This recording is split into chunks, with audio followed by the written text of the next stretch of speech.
Je vais partager avec vous une méditation qui nous plonge au cœur de deux livres profondément émouvants de l'Ancien Testament, Ruth et Lamentation. Ces deux livres nous parlent de perte, de deuil, en un mot de souffrance, mais aussi de la fidélité de Dieu, envers non pas une, mais deux veuves, et envers son peuple, même dans les moments les plus sombres.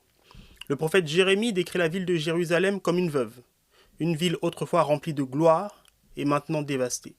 C'est un livre de pleurs et de désolation, parce que le peuple a perdu sa terre, son temple et sa liberté.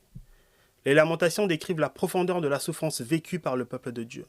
Il n'y a plus ni joie, ni espoir, ni certitude quant à l'avenir.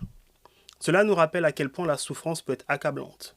Nous avons tous vécu des moments de souffrance, la perte de nos rêves et de nos espoirs, la perte d'un emploi, une maladie de longue durée, ou encore la perte d'un être cher.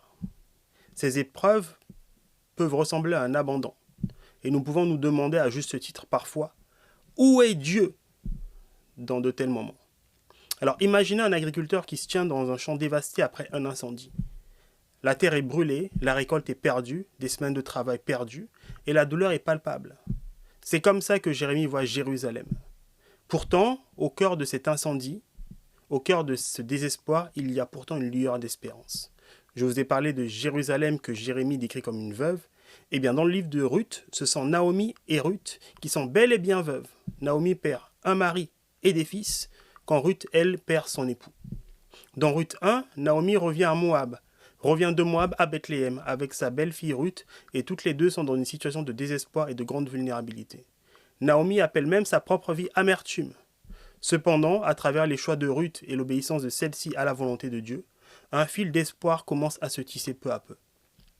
Dans Ruth 2, nous voyons comment Dieu intervient dans le quotidien de Ruth et Naomi à travers l'amour de Boaz, un homme juste et généreux. Boaz devient un instrument de la grâce divine, offrant protection et provision à Ruth.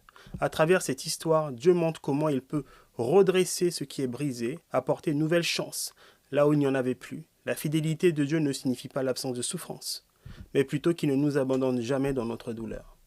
Dans ce livre, dans le livre de Ruth, même dans l'épreuve, Dieu prépare un avenir, une rédemption, qui semble impossible au départ.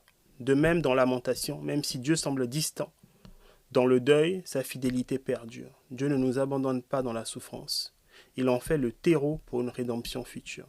Les amis, comme Ruth et Jérémie, choisissons la sincérité et la fidélité, même au cœur des moments les plus sombres. La souffrance, comme celle que l'on voit dans Lamentation, n'est pas la fin du chemin, mais un passage. Et Dieu, dans sa fidélité, nous conduit au-delà de la douleur, comme il a conduit Ruth et Naomi vers une restauration profonde. Pour conclure, je souhaite vous encourager avec ces versets qui résument mon propos. Lamentation 3, versets 19 à 22. Quand je pense à ma détresse et à ma misère, à l'absinthe et au poison, quand mon âme s'en souvient, elle est abattue au-dedans de moi. Voici ce que je veux repasser en mon cœur, ce qui me donnera de l'espérance. Les bontés de l'Éternel ne sont pas épuisées, ses compassions ne sont pas à leur terme. Elles se renouvellent chaque matin. Oh, que ta fidélité est grande. Puisse Dieu nous permettre, à vous mais aussi à moi, de croître, de croire que par sa grâce, il transformera les épreuves en bénédictions.